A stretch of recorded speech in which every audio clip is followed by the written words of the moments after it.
Hello friends, myself Professor Sudeep Shah. You all are welcome to the Navkar Digital Institute. Today we are going to study a very interesting topic of the CA Foundation Accountancy, which is covered under the Accounting for Special Transaction, and the name of the topic is Bills of Exchange and Promissory Note. This is the topic having the weightage of 5 to 8 marks and frequently asked in the CA Foundation examination. Our topic is Bills of Exchange and Promissory Note. Friends, ये topic को समझने के लिए सबसे पहले we will start with the very simple story, जहाँ से ये पूरा टॉपिक अनफोल्ड होगा and you will manage to understand कि क्यों ये instruments comes into the existence, why this instruments comes into the practice by the traders. और उसको समझने के लिए we will start with the very interesting small story. और स्टोरी के दो किरदार तो होते ही है, and the two important players of this story is X and Y. Take it as X is a supplier who is selling the goods, जो goods बेचता है, and Y is a customer who is purchasing the goods, जो goods खरीदता है।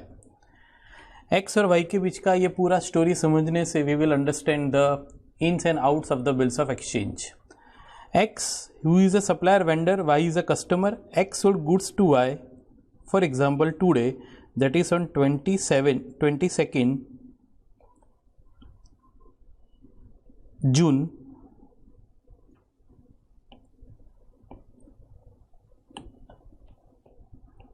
2020। 22 जून 2020 को x ने Y को goods बेचा for example of ₹5 lakh. X ने कम्युनिकेट किया, mister Y have you received the goods? बोले yes mister X, I have received the goods as per delivered by you and it is as per the expected quality and as per the specification, no issues regarding the quality and the quantity. Then what about the payment mister Y? कब करोगे मेरा ये 5 लाख का goods का payment? Mister Y replied, give me some time. कितना समय चाहिए mister X तुम्हें, मिस्टर वाई तुम्हें? Mr. Y replied, give me 1 month to repay this money back to you. Mr. X is not happy. Mr. Y, once you received the goods, now it's time to make the payment. You delay the same. You deferred the same. आप उसको delay कर रहे हो. This is not fair, Mr. Y. Y replied, as per the tradition, as per the custom of the market, every trader allowed some credit period. अगर आप ये credit period नहीं देने के लिए सम्मत हो तो कोई बात नहीं, आप अपने गुड्स वापस ले जाओ। I will purchase from someone else. Friends, जैसे कि मार्केट में जो ट्रेडिशन चलती है, हर एक ट्रेडर कुछ समय देता है which we understand as a credit period in English, and for Gujarati medium students it's called a शाखनो समय। और वो 1 मंथ के लिए वाई ने डिवाइड किया एक्स से, क्योंकि इसमें कुछ गलत नहीं था। This is as per the custom of the market, every trader allowed some time. X realise कि नहीं, बात तो सही है, अगर मैं समय नहीं दूंगा वाई को तो I will lost my sale, in fact I will lost my profit. Okay mister Y, 1 महीने के बाद पेमेंट कर दोगे? Yes. Y replied yes. Okay, समय बीता जा रहा है। एक्स को एक इनसिक्योरिटी दिल में ऑलवेज रहती है कि आज तो मैंने गुड्स बेच दिया 22 जून 2020 को, 1 महीने के बाद that means I am eligible to collect this money from Y on 27 July 2020। पर अगर 22/7 को मुझे वाई का साथ नहीं मिला तो, अगर वाई ये पैसा देने के लिए मुकर गया तो, अगर वाई ने ये पैसा मुझे नहीं दिया तो कोई बात नहीं, मैं कोर्ट में केस कर दूंगा।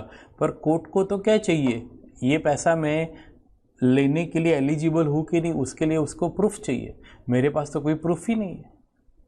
क्या जो मैंने इनवॉइस ड्रॉ किया वो प्रूफ है? No, it's not a legal tender which can create my right to collect the money from Y. तो क्या करूँ मैं? और यही सोच में on a very next morning after 22 June के कुछ दिनों के बाद एक्स ने एक डॉक्यूमेंट तैयार किया लीगल डॉक्यूमेंट फॉर एग्जाम्पल, जिसमें स्टैम्प पेपर के साथ था ये डॉक्यूमेंट, कुछ लिखा, किसने लिखा फ्रेंड्स, एक्स ने कुछ लिखा और पहुंचा सीधा वाई के पास, mister Y are you agree that you will make a payment after 1 month? Mister Y replied yes, और एक बार जो मैंने कमिटमेंट दे दिया तो मैं पैसा भी दूंगा।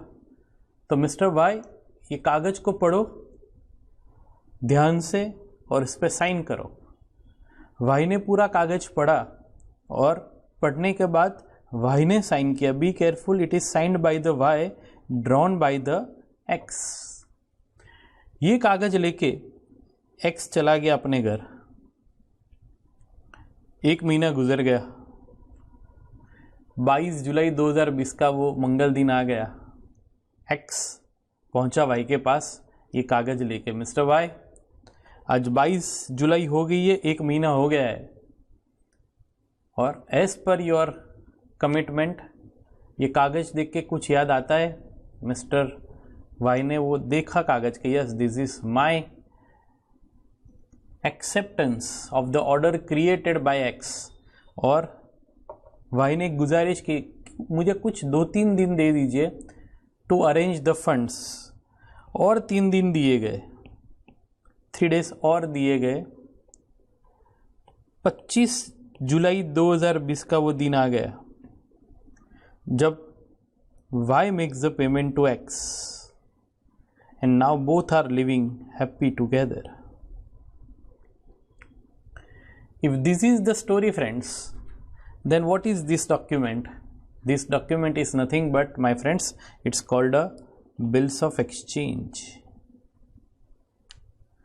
सबसे पहला सवाल ये उठेगा कि सर ये क्यों ड्रॉ किया गया? सिंपल सा जवाब है, to have a proof, to have a security. कल जाके वाई मुकर जाए पैसा देने को तो एक्स के पास कुछ ऐसा लीगल एविडेंस होना चाहिए जिससे एक्स अपना क्लेम रेज कर पाए, एक्स अपने आप को जस्टिफाई कर पाए in the court of law कि yes I am eligible to collect this much funds from Y. और उसके लिए ये legal document which we understand as a bills of exchange.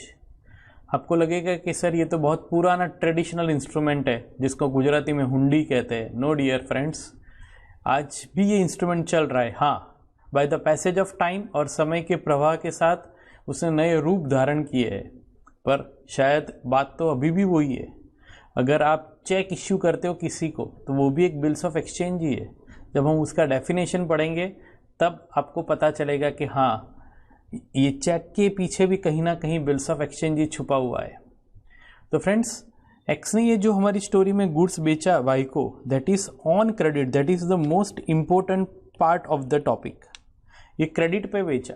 अगर ये कैश में बेचा होता तो कहीं इनसिक्योरिटी नहीं होती एक्स को, कहीं बिल्स ऑफ एक्सचेंज नहीं आता पिक्चर में। तो कोई भी टॉपिक पढ़ो फ्रेंड्स तो सबसे पहले ये समझो कि ये टॉपिक को इमर्ज करने का सबसे अहम रीज़न क्या है, जिसको हम कॉन्सेप्ट बोलते हैं।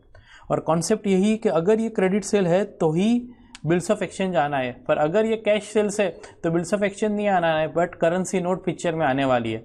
But bills of exchange generate होने का सबसे सिंपल सा रीज़न यही था कि दैट इज़ द इनसिक्योरिटी। और आपने देखा कि यहाँ पे वाई का साइन है, और वाई का sign suggest that it's the responsibility of the Y to make the payment after the due time. ये वाई की रिस्पॉन्सिबिलिटी थी कि ये समय के अंदर उसको ये पेमेंट कर देना पड़ेगा, और उसकी acceptance of this is the legal tender. उसका जो ये एक्सेप्टेंस था वही उसका ये लीगल टेंडर था, और ये legal enforceability plays a very important role in the eyes of the law. तो आपने देखा वाई का साइन बनाया एक्स के द्वारा, पर साइन किया गया वाई के द्वारा। द रीज़न कि जो ड्रॉअर होता है वो बिल बनाता है, और जो ड्रॉई होता है वो बिल को साइन करता है। तो in this case also friends, the drawer is the X but the drawee is the Y. Hundi लखनार एक्स है बट हुंडी स्वीकारनार इज वाई। और तीसरा पार्टी भी इसके अंदर आ सकते हैं, दैट इज PAYEE, जिसको कहते हैं नाणा मेळवनार, in English the receiver of the funds. I am using bit Gujarati words only for the benefit of those students who are watching me and they have studied from Gujarati mediums up to standard 12th, as we are dealing with the English Hindi Gujarati mix. So friends, payee is nothing but the person who receives the payment, और वो कोई तीसरा भी हो सकता है और वो हम पूरा समझेंगे, बट सबसे पहले आपको ये समझना है इन दिस स्टोरी कि भैया क्यों bills of exchange comes into the picture. The answer is that to have a security सबूत, and that is the proof that X must possess to raise his claim in the future. और वो future में अपना claim तभी race कर पाएगा जब उसके पास कोई लीगल एविडेंस हो, और उसके लिए ये X ने Y के ऊपर बिल ड्रॉ किया जिसको हम बोलते हैं बिल्स ऑफ एक्सचेंज, जो Y ने एक्सेप्ट किया बाय साइनिंग द सेम, और उसका पूरा स्पेसिमेन भी हम देखेंगे when we understand the theory parts which I will present you in the written form. तो सर ये प्रॉमिसरी नोट क्या होता है? Yes, promissory note is also a second part of the topic. Promissory note is drawn by the seller to the purchaser. In this case Y बनाएगा promissory note जो x के नाम की होगी. यही केस में अगर हम प्रॉमिसरी नोट की बात करें तो promisor is a Y and promisee is X. In such a case, Y promise करेगा X को कि इतने समय के बाद मैं आपको ये पैसा देने का वचन देता हूँ. आपको सबको पता होगा कि आप सबके पास एक प्रॉमिसरी नोट है. क्लासरूम में हम जब ये पढ़ाते तब कहते कि यहाँ बैठे हुए हर एक बच्चे के पास प्रॉमिसरी नोट है. बोलो कौन सी है? तो कुछ बच्चे बोलते कि receipt of the fees paid. No, it's not so. कुछ बच्चे बोलते हैं आईडी कार्ड. नो, इसमें कहाँ प्रॉमिस वर्ड है? The every one having the currency note. Currency note is a promissory note. और करेंसी नोट में प्रॉमिस की गई है, if I give you the demo I am having the same, कि इससे आपको पता चलेगा कि every currency note is a promissory note. Yes, आपको अभी तो ये दिखेगा नहीं, पर इतना आप अपने घर पे भी कोई भी नोट हो तो उससे आपको पता चल जाएगा कि उसके ऊपर क्या लिखा है. If I read, I promise to pay the bearer a sum of 500 rupees. Hindi में पढ़ूँ, ये मैं धारक को 500 रुपया अदा करने का वचन देता हूँ, and that is signed by Urjit R Patel. तो here he is a promisor. और जो बैरर है that is a promisee. Every promissory note is a always payable to the promisee. एक ही प्रॉमिसरी नोट ऐसी है which is payable to the bearer, and that is the currency note. और currency note एक ऐसी promissory note है which is payable to the bearer, and we can say in the other words कि only RBI has a power to issue such a promissory note which is payable to the bearer, otherwise it is never payable to the bearer. जिसके नाम की promise की गई हो उनको ही पे किया जाता है. And so that there are only 2 parties in a promissory note. Promissory note में सिर्फ 2 पार्टी इन्वॉल्व होती है. Number 1 promisor, number 2 is promisee. But अगर मैं बिल्स ऑफ एक्सचेंज की बात करूं तो उसमें 3 पार्टी होती है friends. Number 1 drawer who draws the bill. In our story drawer is X. Number 2 drawee who accept the bills. In our story is Y. And number 3 payee who receives the payment. तो sir ये payment X को ही मिलेगा? No, not necessary. ये payment Z को भी मिल सकता है. अगर फॉर एग्जांपल ये बिल एक्स ने एंडोर्स कर दिया जेड को, या फिर इन सिंपल वर्ड्स गुजराती में वेचाण शेरो कर दी दो, if the bill to the Z, then Z becomes the payee and not the X. So in the promissory note there are only 2 parties, but in bills of exchange you can see there are 3 parties. दूसरा distinction दूँ तो bills of exchange और promissory note का फ़र्क समझाऊँ तो मैं यहाँ पे हमने देखा कि 3 पार्टीज होती, यहाँ पे 2 पार्टीज ही होती है।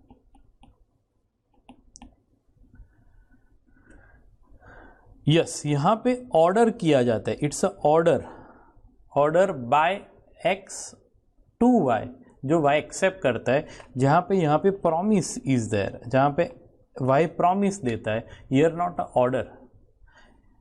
नेचर अलग है दोनों का। तीसरी बात करें तो जो ड्रॉ करता है वो साइन नहीं करता है, अदर पार्टी विल साइन। जहां पे in case of promissory note a person who draws the same has to sign the same, who draws has to sign.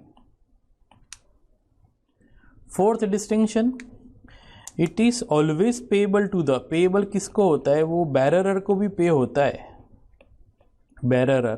Here it is never payable to the bearer, ये कभी bearer को पे नहीं होता है। और पांचवा फर्क, ये 5 फर्क है इसमें। Number 1, bills of exchange 3 party, promissory note 2 party. Bills of exchange is an order, promissory note is a promise, signed by other person, signed by himself. It is payable to the bearer, it is not payable to the bearer. और पांचवा फर्क ये है कि bills of exchange, आप देख सकते हो कि बिल्स ऑफ एक्सचेंज में, और पांचवा फर्क है कि ये कौन ड्रॉ करता है, तो in this case it is drawn by the creditor, but in case of it is drawn by the debtor, ये डेटर ड्रॉ करता है। This is the fundamental difference between the bills of exchange and promissory note friends, which is the title of our topic, and that is bills of exchange and promissory notes. तो friends, सबसे पहले हमने ये समझा कि x ने Y को goods बेचा ऑन क्रेडिट, वाई ने कुछ समय मांगा, X feels insecurity regarding the payment and so he draws a bill on Y, जो वाई ने एक्सेप्ट किया बाय साइनिंग द सेम। ये बिल लेके एक्स चला गया अपने घर, बिल 1 महीना गुजरा, 1 महीने के बाद इसको कहते हैं ड्यू डेट, जब बिल ड्यू होना है, this is called a due date. के बाद सर ये 3 दिन क्यों जोड़े गए, it's called the days of grace, days of grace. Friends, these are the instruments governed by the negotiable instrument act, this is called days of grace. ये governed होते by the negotiable instrument act, और वहां पे 3 days of grace, जब भी bill due हो उसके 3 दिन तक आपको ये पैसे अरेंजमेंट करने के लिए समय दिया जाता है, और उसके बाद जो दिन आता है that is called a maturity date. ये सब बातें इस टॉपिक के इम्पोर्टेंट टर्मिनोलॉजी है जो हम समझते जा रहे हैं, आप भी इसको ध्यान से सुनते जाइए। जब ये बिल ड्यू होने के बाद 3 दिन जोड़े जाते हैं, this is called a maturity date, और तब ये जाके बिल नॉर्मली पे हो जाता है। अब सवाल ये आता है कि ये नॉर्मली पे हो जाएगा तो सिंपल सा स्टोरी हो जाएगा, और वो कहीं आईसीआई को राज नहीं आएगा कि इतना सिंपल तो हो जाएगा तो हर बच्चा क्लियर कर लेगा। तो क्या क्या कॉम्प्लिकेशन आ सकते हैं वो अब हम पढ़ने जा रहे हैं। फिर से अगर याद दिलवा दूँ तो X and Y, X is a supplier, Y is a customer, X sold goods to Y, that is on credit. Y ने कुछ समय मांगा और एक्स इज एग्री कि okay I am agree to give you 1 month credit period. इस 1 महीने में क्या क्या हो सकता है वो अब हम पढ़ने जा रहे हैं। 4 बातें हो सकती हैं इन दिस 1 month, और वो पढ़ के हम आगे बढ़ेंगे। फॉर एग्जाम्पल डेट के साथ बात करूं तो 22 जून 2020 को ये बिल ड्रॉ हो गया, बिल ड्रॉन, जिसमें 1 महीने का क्रेडिट पीरियड अलाउड किया गया। क्या हो सकता है in this 1 month, which is the important part of the story जो हम अब समझने जा रहे हैं। In this 1 month what can happen with the bill. For example x को पैसे की जरूरत पड़ी, टिकट एज अ 30 जून 2020 को एक्स को पैसे की जरूरत पड़ी, जबकि ये बिल 1 महीने के बाद, मतलब कब मैच्योर होने वाला है, 22/7/2020 प्लस 3 days ऑफ ग्रेस, मतलब 25/7/2020 को y इज लायबल टू पे। x को पैसे की जरूरत पड़ी, फॉर एग्जाम्पल 30 जून 2020 को ही approach to y, mister y, I mean a badly need of funds, please give me the money that I am eligible to collect from you and this is the proof. Mister y replied, no भाई, as per my commitment I am only liable to pay on the maturity date of the bill and that is 25th July। आप अभी से क्यों आ गए? What x can go for? उसको पैसे की बहुत ज़रूरत है। यस, आपके जहन में आया वो सही है, that is bill discounted with the bank।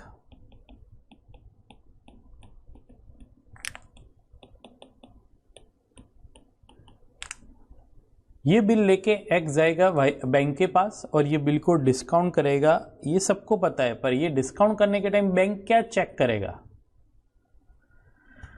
आपको सोचना है इसका जवाब, और शायद आपका जवाब होगा कि सर उसका डेट देखेगा, उस पे साइन है कि नहीं वो देखेगा, बराबर है कि नहीं लीगली स्टैम्प ये देखेगा। ये सब तो सही है, पर सबसे अहम चीज़ जो देखेगा is the financial condition, position of, most important word is of Y की फिनेंशियल पोजीशन देखेगा कि क्या मैं तो बिल का पैसा डिस्काउंट करके अभी एक्स को दे दूं, but whether Y is capable to pay the money on maturity और नॉट। ये पैसा तो मैंने एक्स को दे दिया बाय डिस्काउंटिंग द बिल, पर अगर वाई ने मैच्योरिटी पे ये पैसा मुझे नहीं दिया तो I am talking about the bank. तो financial position of the y will be checked first and that is which we understand as a credit card। yes, this is the credit card friends। कई बच्चों को लगता है कि sir negotiable instrument का ये bills of exchange तो बहुत पुराना, हुंडी नरसिंह मेहता के ज़माने का इंस्ट्रूमेंट, क्या लेके आए हो आप? फ्रेंड्स, यही क्रेडिट कार्ड है। आप क्रेडिट कार्ड जहाँ पे बैंक, मतलब कोई भी वेंडर के वहाँ, कोई भी मॉल में, कोई भी शॉप में आप स्क्रैच करते हो तो यस, अभी पैसा कौन पे करता है? Bank. But in future you have to pay to the bank and same thing is happening here friends. अभी ये पैसा कौन पे कर रहा है? दैट इज बैंक, बट ये पैसा आपको बैंक को देना पड़ेगा एंड वो बैंक तभी आपको क्रेडिट कार्ड इश्यू करेगी जब आपकी वो क्रेडिट हो। और वही चीज़ मैं यहाँ लिख रहा हूँ, दैट इज फिनेंशियल पोजीशन बोलो या क्रेडिट कार्ड क्रेडिटेबिलिटी बोलो। यस, अगर वाई का क्रेडिट है तो ये पैसा बैंक एक्स को दे देगा और मैच्योरिटी पे बैंक विल कवर या recover this money from Y. This is the scenario 1। Case 2,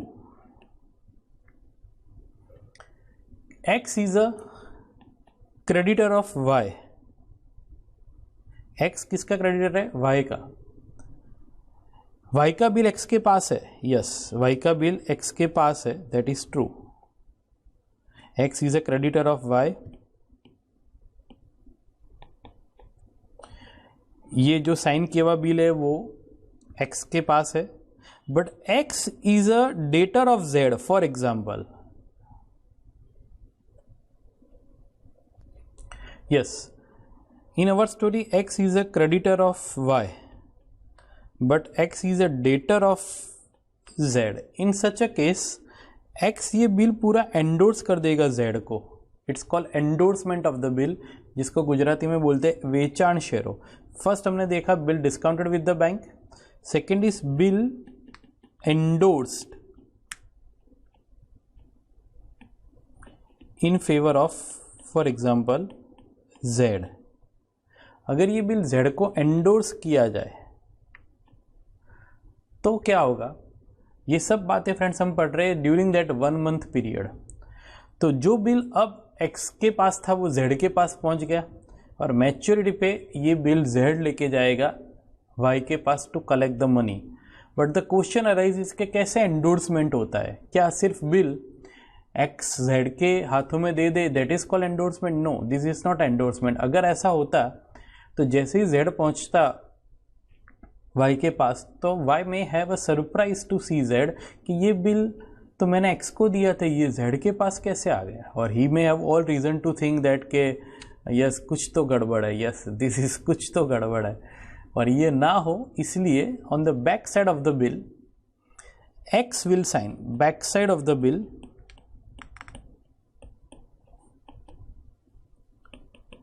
x sign करेगा with the words that is endorse to Z and that is signed by X। अब ये bill जब Z पहुंचेगा Y के पास लेने के लिए, बी केयरफुल, याद रखो Y हमारा इस पूरे स्टोरी का कस्टमर है, डेटर है, परचेजर है। और जब ये बिल जो Y ने X के फेवर में साइन किया था, एक्सेप्ट किया था, स्वीकार किया था, ये लेके जब Z पहुंचेगा he will not have a surprise, because वो सीधा बोलेगा पलट, यस मेरा ध्यान किधर है, मेरा हीरो तो इधर है। इन सिंपल वर्ड्स कि ये बिल जो X के पास था वो Z के पास आ गया, वो कुछ गलत वे से नहीं आया है, Z ने कुछ गलत तरीके से बिल को नहीं थाम लिया है, but he is in a legal due course, have all reason and right to collect the money from Y and Y will make the payment if it gets honored. So this is the second case where bill endorse in favor of Z. Third case, ये सब बातें हम पढ़ रहे हैं कि जब bill mature होने का अभी भी समय बाकी है, दैट इज 1 महीना अभी भी बाकी है। Bill sent for collection through bank, bill sent for collection through bank, be careful friends, case 1 में भी बैंक इन्वॉल्व है, यहाँ पे भी बैंक इन्वॉल्व है, पर दोनों केस में फ़र्क है फ्रेंड्स, ये समझना। पहले केस में बैंक पैसा आपको कब दे देगी, that is on the discounting of the bill, in simple words maturity से पहले मिल जाएगा। But in this case bank सिर्फ play a role of a third party as a collecting agent, ये पैसा बैंक सिर्फ कलेक्ट कर रही है ऑन बिहाफ ऑफ एक्स, तो ये पैसा मैच्योरिटी पे ही मिलेगा, मैच्योरिटी से पहले नहीं मिलेगा। हाँ, पहले केस में इन दिस केस बैंक को इसके सामने इंटरेस्ट मिलेगा, जिसको हम बोलते हैं डिस्काउंट चार्ज, जिसको हम बोलते हैं डिस्काउंट चार्ज,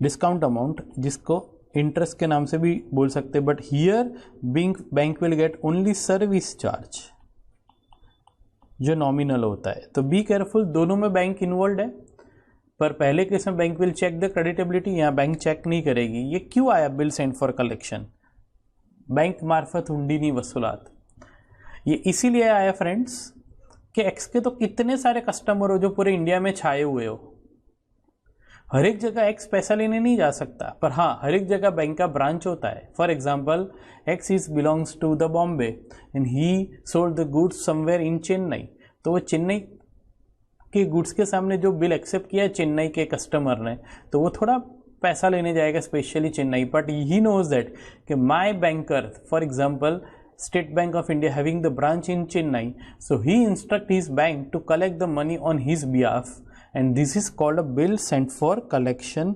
ये कलेक्शन के लिए बिल दिया गया और बैंक इसके लिए सिर्फ सर्विस चार्ज लेगी।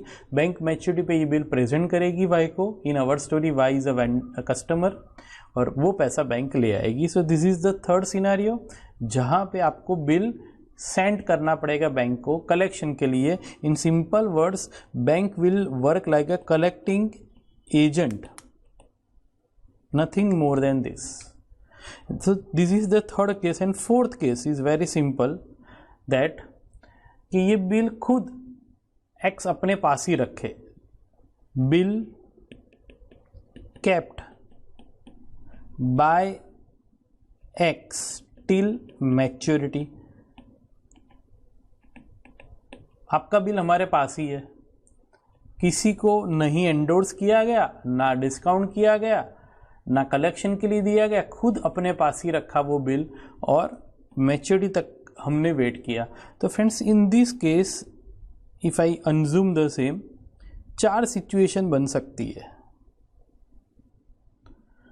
Number 1 that is bill discounted with the bank, yes. Number 2 that is bill endorse in favour of Z, जो जेड एक्स का भी क्रेडिटर है। Number 3 bill sent for collection through bank, ये bill bank को collection के लिए दिया, नहीं कि डिस्काउंट करवाया। और fourth is bill kept bye X till maturity, bill अपने पास ही रखता है एक्स टिल मैच्योरिटी, आपका बिल हमारे पास ही है। अब बात ये आती है कि 1 महीना बीत गया, डिस्काउंटेड बिल लेके कौन पहुंचने वाला है? बैंक, क्योंकि ये बिल डिस्काउंट हो गया है और ये बिल अब तो बैंक के पास है। फॉर एग्जाम्पल यहाँ पे हमने जो देखा दैट इज 25 जुलाई 2020 का वो दिन आ गया जब बिल मैच्योर्ड होने जा रहा है। तो डिस्काउंटेड बिल लेके बैंक पहुंचेगा, एंडोर्स बिल लेके जेड पहुंचेगा, कलेक्शन वाला बिल लेके वंस अगेन बैंक पहुंचेगा, और कोई ना पहुंचा तो एक्स पहुंचने वाला है। उस दिन क्या हो सकता है वो समझना है। 2 बातें हो सकती है उस दिन, either bill get bill get honoured का मतलब पैसा पे किया जाए, मतलब जब बिल लेके बैंक पहुंचा बैंक को पैसा दे दिया वाई ने, जब बिल लेके जेड पहुंचा जेड को पैसा दे दिया वाई ने, जब ये बिल लेके कलेक्शन वाला बिल लेके बैंक पहुंचा वाई ने पैसा दे दिया, और खुद एक्स पहुंचा and Y makes the payment. So this may have a happy end, कि सबको पैसा मिल गया, सब खुश है, story have a happy end. But ये कहीं बर्दाश्त नहीं होगा ICI को। इन सिंपल वर्ड्स कुछ ना कुछ कॉम्प्लिकेशन आना ज़रूरी है। और क्या हो सकता है कॉम्प्लिकेशंस? अगर ये बिल डिसऑनर्ड हो जाए, इन सिंपल वर्ड्स कि डिस्काउंटेड बिल लेके बैंक पहुंचा and Y deny to make the payment, endorse bill लेके जेड पहुंचा और Y deny to make the payment, collection वाला बिल लेके बैंक पहुंचा and Y is not agree to make the payment, और खुद एक्स पहुंचा and Y is not happy, not agree, not ready to make the payment, तो क्या होगा वो बातें अब हम आगे देखेंगे। यस फ्रेंड्स, हमने देखा कि in all the 4 condition if bill gets honoured then the things is easy.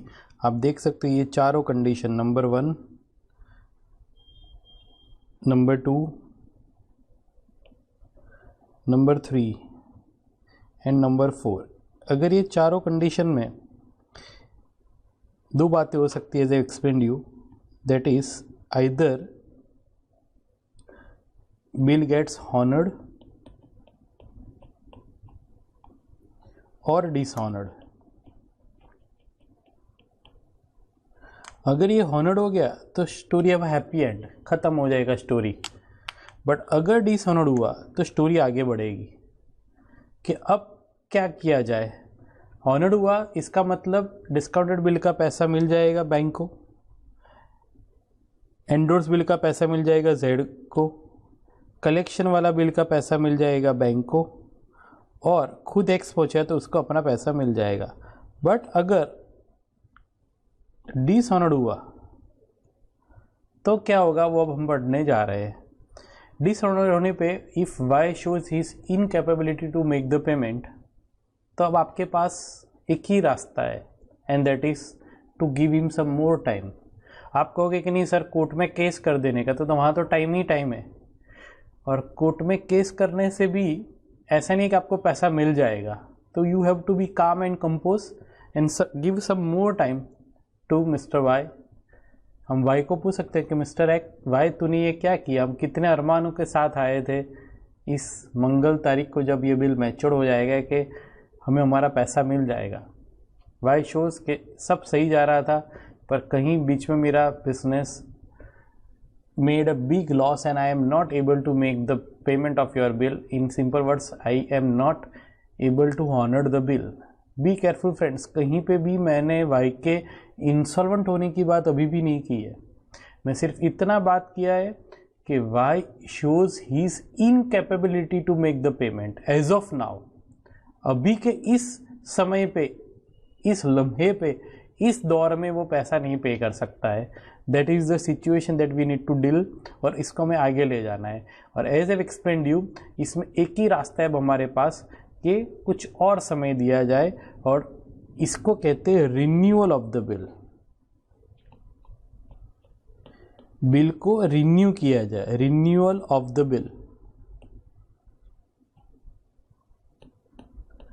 पर बी केयरफुल, हम कहेंगे मिस्टर वाई हम तुम्हें कुछ और समय दे रहे हैं, पर बी केयरफुल मिस्टर वाई, अब जो एक्सटेंडेड समय होगा उस पर इंटरेस्ट भी चार्ज होगा। अब तक जो हमने आपको समय दिया था that is as per the tradition of the market and no interest will be charged on the same, but अब extended period के लिए you are entitled to pay the interest also, yes, so in such case interest भी charge होगा और bill renew हो जाएगा। For example और एक महीने का हमने उसको टाइम अलाउड किया और 1 month we have allowed a time to him. तो फिर से 25 जुलाई 2020 से और एक महीना हमने दिया, दैट इज रिन्यूअल। 1 month और पास हो गया, तो अब डेट आ गई 25 अगस्त 2020। उस दिन पे क्या हो सकता है? तो सर अब तो पैसा मिल ही जाएगा, नॉट नेसेसरी। इस दिन पे भी दो बातें हो सकती है, आइदर इट गेट्स हॉनर्ड और डिसऑनर्ड। सर फिर से भी बिल डिसऑनर्ड हो सकता है, यस, जब जब बिल होता है तब तक वो डिसऑनर्ड हो सकता है, डिसऑनर्ड। अगर हॉनर्ड हो गया तो once again the story of a happy end, कि चलो भाई एक्सटेंशन के बाद भी, रिन्यूअल के बाद भी हमें हमारा पैसा मिल गया, देर से आए पर दुरुस्त आए। पर अगर ये डिसऑनर्ड हुआ तो क्या? तो आपको सवाल उठेगा कि ये सर ये टॉपिक कितने महीनों तक चलाएंगे ऐसे हॉनर डिसऑनर्ड करके? ऐसा नहीं है फ्रेंड्स, भले लॉकडाउन की वजह से आईसीआई ने अपना एग्ज़ाम एक्सटेंड किया है, डिलेड किया है, पर हमें तो हमारी इस स्टोरी का कहीं ना कहीं एंड लाना पड़ेगा। अगर हॉनर हुआ तो it's have a happy end, we can say that it's have a happy end. If I add some more colour then it's a happy end, yes.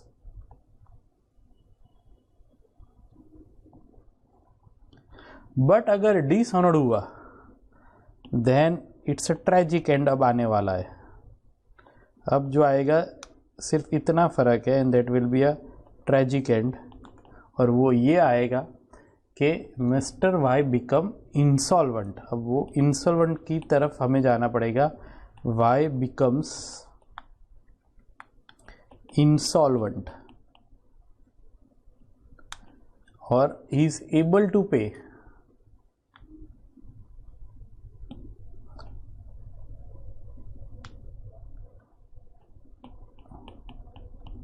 some amount, able to pay some amount as a final dividend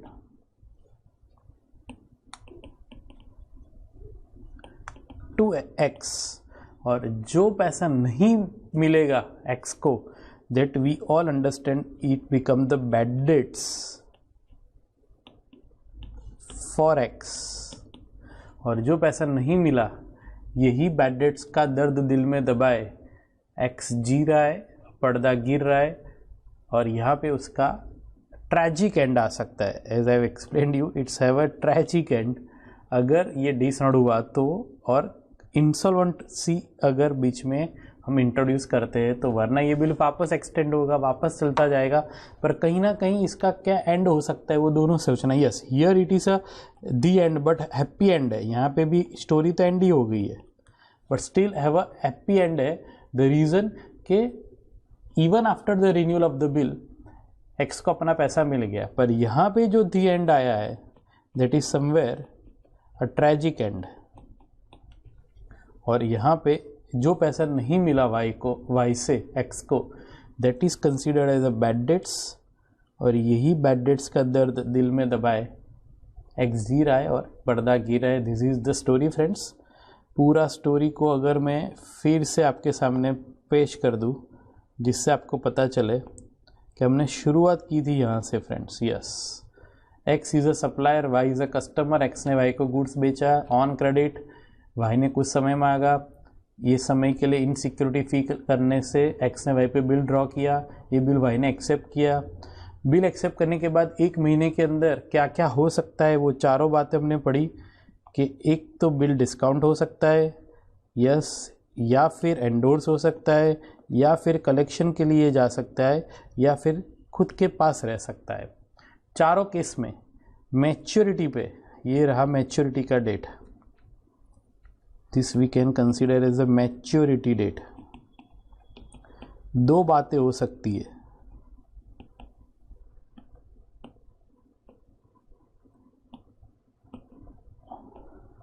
either it gets honored or dishonored। honored है once again happy end, the end, but ये happy end होगा। पर अगर dishonored हुआ तो story will continue। dishonored होने पे ये बिल रिन्यू होगा क्योंकि समय देना पड़ेगा। रिन्यूअल के भी बाद दो बातें हो सकती है, दैट इज honored और dishonored। अगर honored हुआ तो once again हैप्पी एंड, पर अगर dishonored हुआ तो once again स्टोरी आगे बढ़ेगी। अब फिर से रिन्यूअल, फिर से वही, ये समझते जा सकते हो आप। और कहीं ना कहीं एंड लाने के लिए वाई बिकम द इंसॉल्वेंट, और वो कुछ पैसा दे पाया, और जो पैसा नहीं दे पाया that becomes the bad debt for x, और यही दर्द दिल में दबाए एक्स जी रहा है। यहाँ पे स्टोरी खत्म होती है फ्रेंड्स। ये बेसिक था पूरे टॉपिक का। पूरे टॉपिक में हमने बिल्स ऑफ एक्सचेंज को ही क्यों हाईलाइट किया सर, आपने प्रॉमिसरी नोट के बारे में कुछ डिटेल नहीं किया? द रीज़न बीइंग पूरे टॉपिक में ज़्यादातर बिल्स ऑफ एक्सचेंज की बात है, सिर्फ प्रॉमिसरी नोट का तो सिर्फ और सिर्फ डेफिनेशन और इंट्रोडक्शन पार्ट ही है। तो हमें बिल्स ऑफ एक्सचेंज को ही टॉपिक का मेन किरदार समझ के आगे बढ़ना है, और ये दोनों इंस्ट्रूमेंट के जो फ़र्क है उसको भी समझना है, जो हमने आपको समझाए थे। ये बिल्स ऑफ एक्सचेंज का स्पेसिमेन है, जो हम आपको अभी इवन अपने नोट्स में भी दिखाएंगे, जो आपके पास इवन विथ योर पीडीएफ और इन अ फिजिकल फॉर्म आपके पास भी होगा। तो सबसे पहले डेफिनेशन अगर आज मैं बोल दूँ to understand this first session, दोनों का डेफिनेशन, कोई भी टॉपिक को फ्रेंड्स उसके एग्जाम्पल से याद रखने से ज़्यादा उसके डेफिनेशन से याद रखो। द रीज़न, एग्जाम्पल चेंज हो सकते हैं पर डेफिनेशन कभी चेंज नहीं होगी।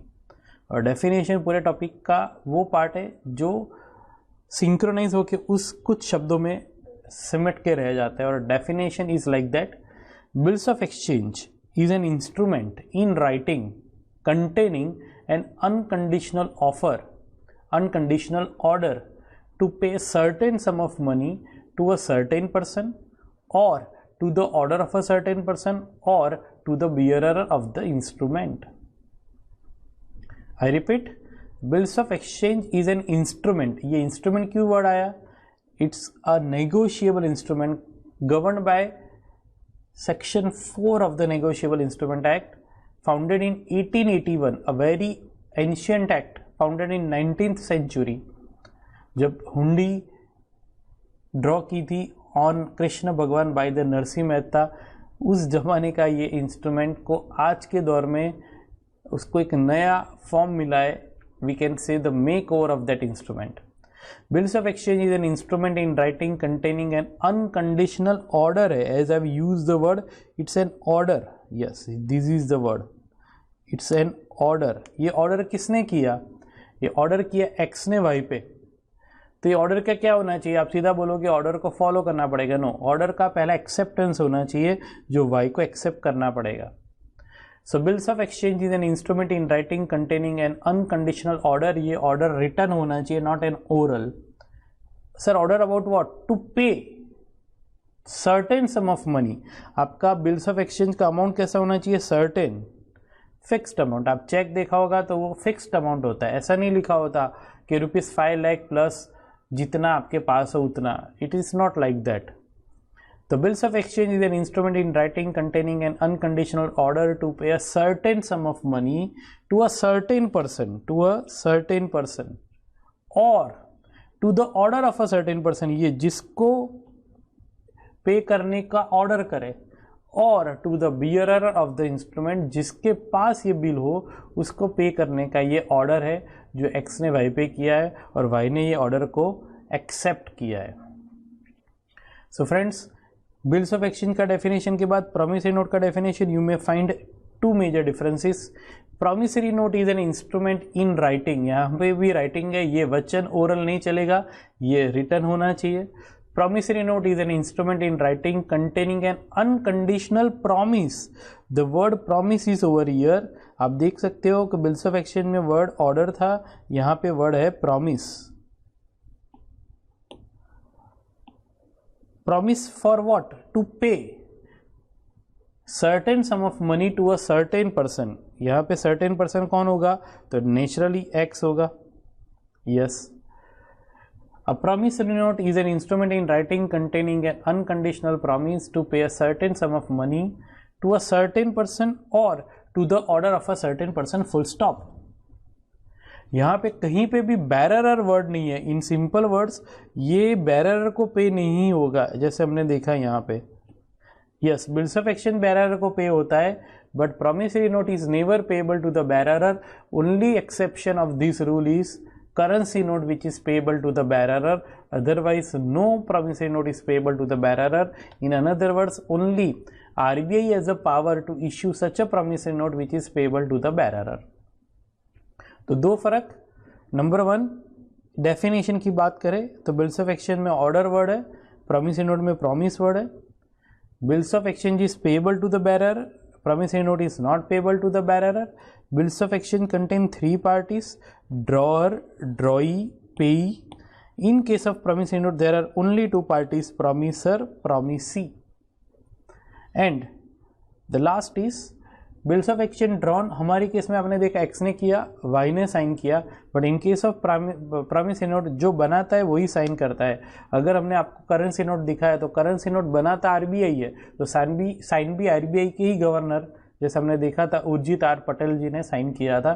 सो in this case we understand the basics of the topic and that is the bills of exchange and promissory note, जिसका बेसिक एंड इंट्रोडक्टरी पार्ट हमने समझा. इसका पूरा डिटेल नोट्स, इसकी पूरी detail explanation with all example we will study in the coming class. Thank you. Yes friends, तो in this topic पूरा theory जो हम आपको एक्सप्लेन करेंगे, I have already introduce the topic to you with the help of the story between X and Y. इस topic का क्या scope होगा और कि इसमें कितने कितने इंग्रेडिएंट्स है that we need to understand. This is the chapter 6 as per the नौकार स्पाइरल. And the title of the topic as per the ICAI module is Accounting for a Special Transactions, जिसमें पहला ही यूनिट है that is Bills of Exchange and Promissory Note. Be careful, Accounting for Special Transaction, ये topic chapter 6 is frequently asked in the ICAI examination, mainly in the question number 3 and 4 of the ICAI exam pattern. Question number 1 compulsory जो theory based 12 marks के true and false और बाकी के 8 mark के short notes होते. Question 2 is mainly based on BRS, sale और return and other small topics, even the depreciation. Question 3 is based on this type of sum and that is the bills of exchange and promissory notes. हम क्या क्या पढ़ेंगे इसमें? Understand the meaning of bills of exchange and promissory note and also try to grasp the underlying features जो मैंने आपको introduction में भी समझाए थे. Understand the accounting treatment, this is most important. अगर ये टॉपिक एग्जाम में आएगा तो उसकी जर्नल एंट्रीज पूछी जाएगी, पर टॉपिक के जर्नल एंट्री में कोई जल्दबाजी नहीं है हमें सॉल्व करने की. सबसे पहले टॉपिक के कंसेप्ट्स को अगर हम क्लियर कर दें तो एंट्री अपने आप उभर के बाहर आ जाएगी. To issue the acceptance, discounting, maturity, endorsement of the bill in the books of drawer and drawee, दोनों के बुक्स में क्या क्या एंट्री होगी वो हमें पढ़ना है. Learn the technique for accounting related to accommodation bill, this is most important friends. Gujarati में इसको कहते हैं सगवड़ी हुंडी और काफ़ी सारी स्कूलों में अनफॉर्चुनेटली ये डिटेल में नहीं पढ़ाया जाता है और ICAI एग्जाम में इस पे ही ज़्यादातर क्वेश्चंस आते हैं. That is accommodation bill and learn the special treatment needed in case of insolvency as well as early retirement of the bill. To retire the bill, इसका मतलब to pay early, and that we are going to study. Learning objectives ये क्यों रखा है? क्योंकि ये topic में क्या क्या हमें पढ़ना है ये हमें सबसे पहले क्लियर हो जाए, and so that we are now explaining you कि इसमें क्या हम पढ़ने वाले हैं. This is presented through a chart. Bills of exchange is broadly topic classified into 2 parts. Bills of exchange and promissory note, as I have explained you, both are the negotiable instruments, but topic में mainly highlight is given on the bills of exchange. Bills of exchange is both are used to have a proof, security of your transaction, आपके transaction को security मिले, इसके लिए ही ये दोनों को draw किया गया है। अगर कहीं ना कहीं पैसे वापस पाने के लिए we are feeling some unsecurity, then this bills are drawn. Mainly आप देख सकते हो कि प्रॉमिसरी नोट में कुछ ज़्यादा डिटेल नहीं है, इसका बेसिक फीचर्स एंड डेफिनेशन है।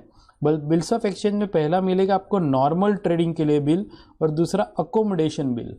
जो बिजनेसमैन नॉर्मल ट्रेडिंग के साथ जो सपोर्ट में होता है, which can transmit the traders trade very easily, that is the normal bill.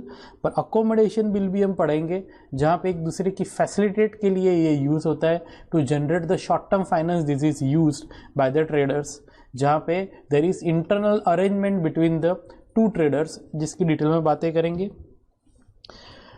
सबसे पहले डेट ऑफ एक्सपायरी, इसमें 3 एस्पेक्ट हमने आपको समझाने, due date, days of grace, maturity date. जैसे मैंने लास्ट एग्जांपल में आपको बताया था कि 22 जून 2020 को बिल ड्रॉ हुआ फॉर 1 मंथ, तो जो डेट आएगी 22 जून को ऐड करने के बाद, दैट इज 22 जुलाई 2020, इसको कहते हैं ड्यू डेट, जब ये बिल ड्यू होना है।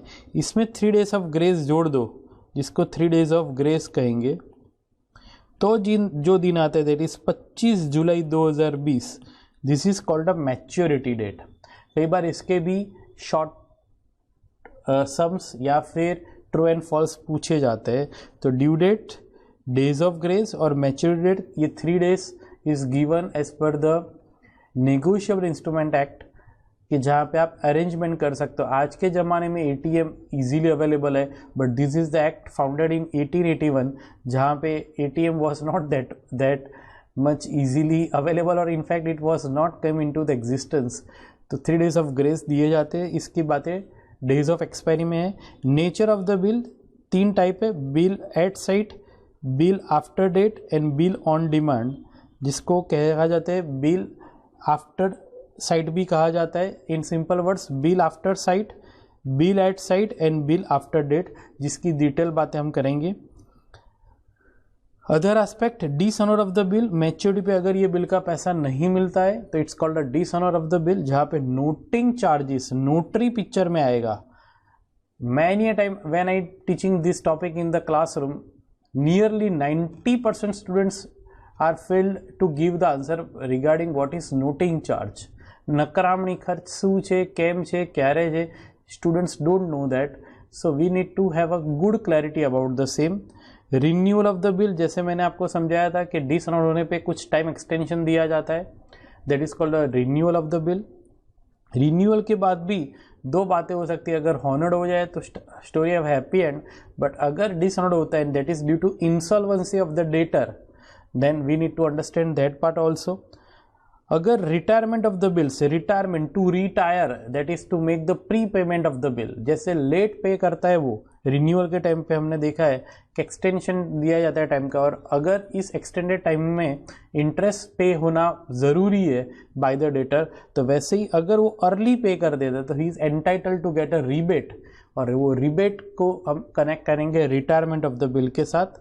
और last is bill for collection, जैसे मैंने समझाया था कि एक्स के तो कितने सारे कस्टमर्स है जो पूरे इंडिया में छाए हुए, कोई भोपाल में, कोई चेन्नई में, कोई कश्मीर में, हर एक जगह वो बिल का पैसा लेने नहीं जा सकता है, पर हाँ हर एक जगह आपको बैंक के ब्रांचेस मिलेंगे और you can send this bill for a collection, और वो कलेक्शन से ये बिल का पैसा आपको मिल सकता है।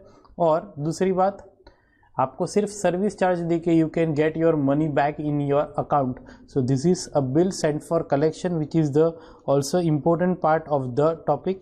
तो फ्रेंड्स मेनली इतने एस्पेक्ट हम कवर करेंगे, starting with the drawing of the bill, acceptance of the bill, honouring of the bill, dishonouring of the bill, renewal of the bill, retirement of the bill, and last is bill sent for collection. So इतने aspect को लेके ये पूरा topic आ रहा है, that is bills of exchange. And the second part is promissory note, which is the connected part which is included in the entire story of bills of exchange, and that we are going to study in detail, and I am sure you can easily grab your 5 to 8 marks in from this topic। and हर एक आपको theory अपने साथ मेरे साथ लिखते भी जा सकते हो और वो समझना ज़रूरी है. और if you have any queries, then we are having an email address where you can also send your queries. Thank you.